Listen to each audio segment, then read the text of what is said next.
জনাব মুজিবুর রহমান হাওলাদার সাহেব।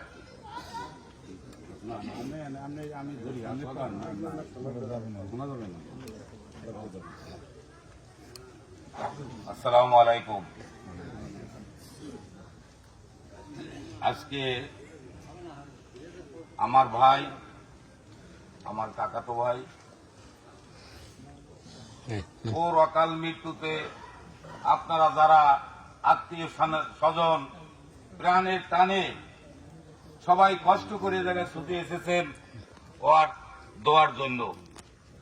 ও অত্যন্ত একজন নরম প্রকৃতির লোক। ওর আচরণ আমাকে দেখবে কোনদিন মাথা উঁচু করে হাঁটে নাই।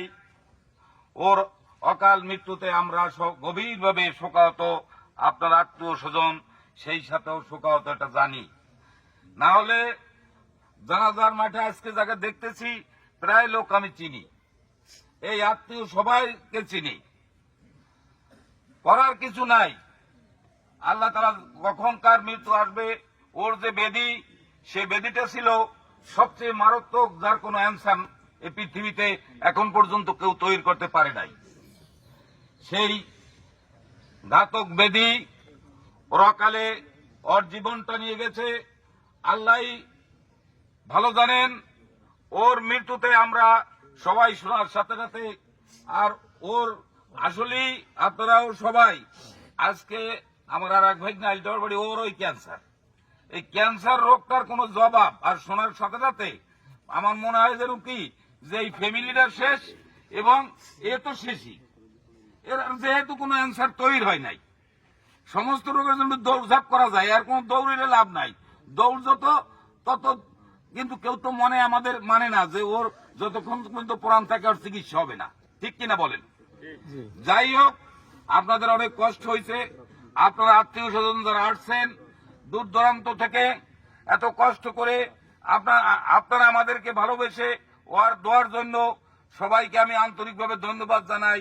সবাইকে আবারও সালাম দিয়ে আমার কথা শেষ করব, কারণ মানুষের অনেক কষ্ট হইতেছে। আসসালামু আলাইকুম। এবার এই ফাইজুলের যে বড় ভাই ফিরোজ হাওলাদার পরিবারের এখন সেই অভিভাবক, সে দুটি কথা বলবে তার পরিবার থেকে।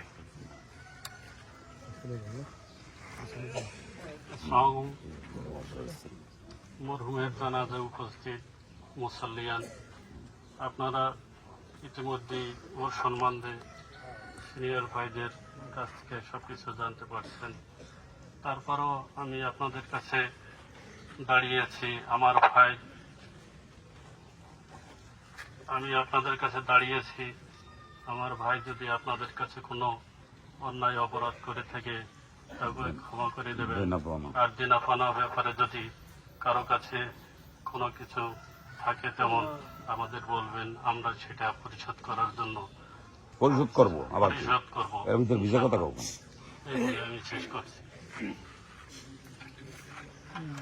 আমরা কাতারবন্দি হই, কারণ এখনই জানাজা শুরু হবে। এর মধ্যেও সামাজিক একটি কথা আছে, এই কথাটি আমাদের কমিশনার কথাটা বলবে। হয়েছে ভাইদের আত্মীয় স্বজন এবং বাহির থেকে যারা এই জানাজায় শরীক হয়েছে, এই ভাইদের বাড়ি আপনারা সবাই একটু দেখা করে যাবেন।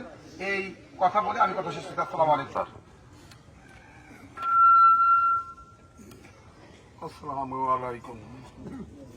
উপস্থিতি, আপনাদের কাছে বলার কিছু নাই।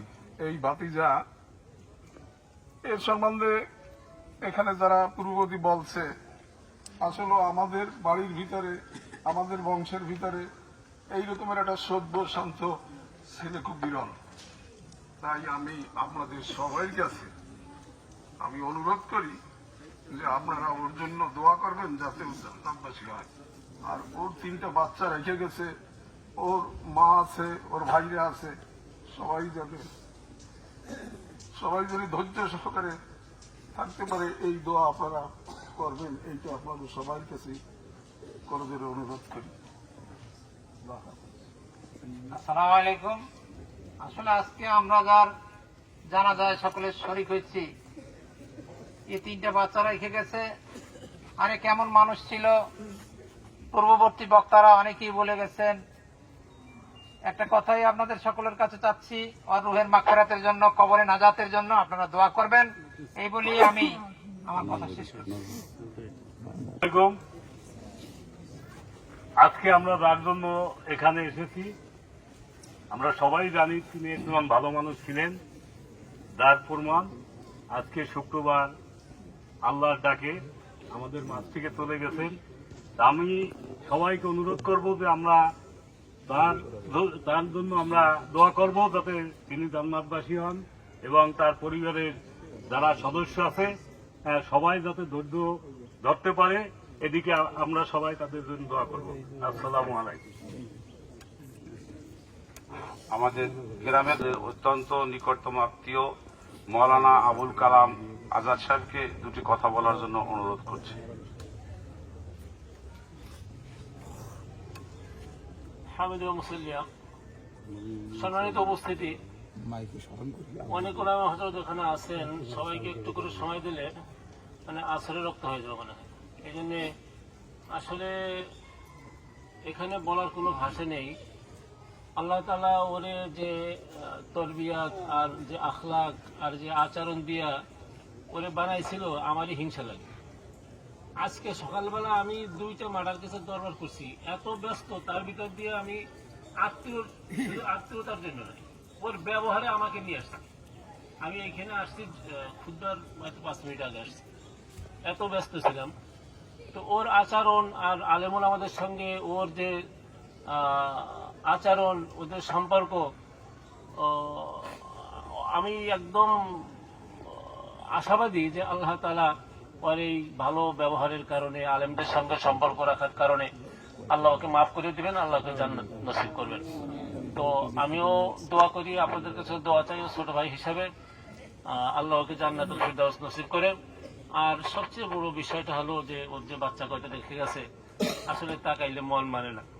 আপনারা সবাই খাস করে দোয়া করবেন ওর বাবার আদর্শে যেন আদর্শবান হইতে পারে, আর ওদের ভবিষ্যৎ যাতে সুন্দর হয়, উজ্জ্বল হয়, এজন্য আপনাদের কাছে দোয়া চাই। আমি কথা শেষ করছি। আসসালামু আলাইকুম ওয়া রাহমাতুল্লাহি ওয়া বারাকাতুহু। সংক্ষিপ্ত বক্তব্য রাখবেন আমাদের কোটালীপাড়ার সাবেক মেয়র মতিয়ার হাজরা।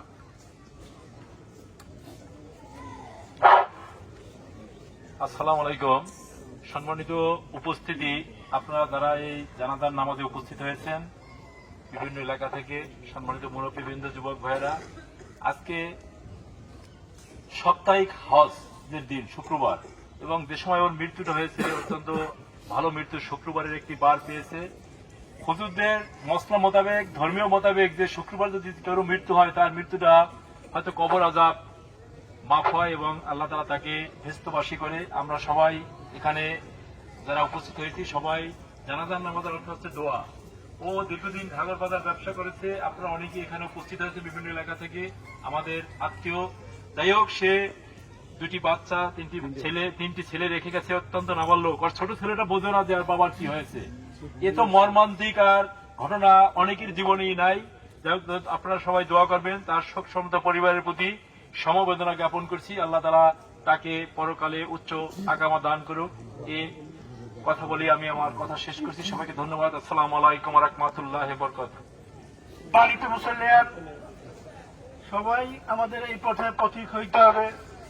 আজকে আমরা যার জানাজায় উপস্থিত হয়েছি, বাস্তব অর্থে আমি বাজারে প্রায় 37-37 বছর পরে ব্যবসা করি। ওনার মতন আদর্শবান লোক আমার লাইফে উনি বা দারামের 2জন লোক আমি পাইছি। তার একজনই ইদানিং মারা গেছে কিছুদিন 2 মাস আগে, আর আজকে উনি চলে গেলেন। বাস্তব অর্থে আমি এত আদর্শবান এবং শান্তিপ্রিয় লোক আমি খুব কমই দেখেছি। এবং যে মসজিদে যে ওনার সম্বন্ধে আলাপটা করছে, উনি ধ্যানে আগে চলে আসছে, তারপর উনি দাঁড়াইছে। এতটুকু আদর্শ আমার দামা কয়জনের আছে আমি জানি না। আর এই বাজারে উনি যতদিন ব্যবসা করছে, আমরা দেখি নাই যে ওনার বিরুদ্ধে কেউ একটা ক্লেম করছে বা কেউ একটা মন্তব্য বা একটা দরবার সালিশ করছে। আমি আর সময় নেব না। আমি এই আদর্শবান শান্তিপ্রিয় লোক মহান আল্লাহর কাছে চাইতেছি যে আল্লাহ ওনাকে জান্নাতুল ফেরদাউস নসিব করুক এবং ওনার শোক শান্ত পরিবার সবাইকে আল্লাহ ধৈর্য ধারণ করার তৌফিক দান করুন। আমিন। আসসালামু আলাইকুম ওয়া রাহমাতুল্লাহ।